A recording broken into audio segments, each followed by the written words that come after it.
I'm Kelly on behalf of ExpertVillage. I'm going to show you some tips and techniques that I use when cantering and loping my horse. So the next thing we'll go over is some tips and techniques you can use to stop and back your horse from the canter. So let me move her up here into a canter.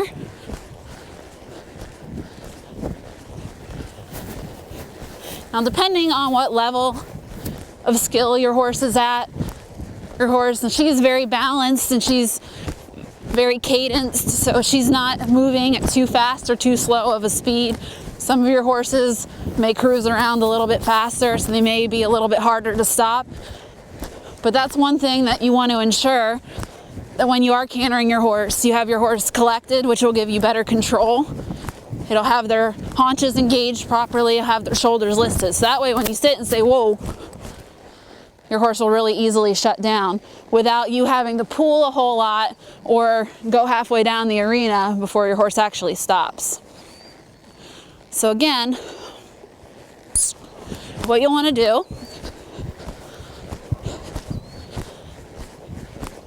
pick up on your reins, get a little bit of collection, soften your horse's face around its back, whoa. Sit deep, pull back slightly on your reins and say whoa.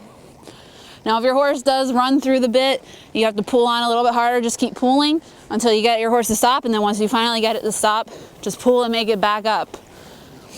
And that's a technique that you can use to effectively teach your horse how to stop. Horses like to stop a whole lot more than they like to go backwards, so the more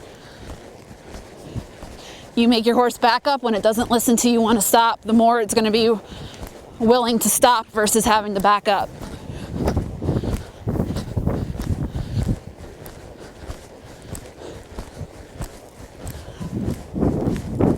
So again, you'll want to sit, pull back, say whoa.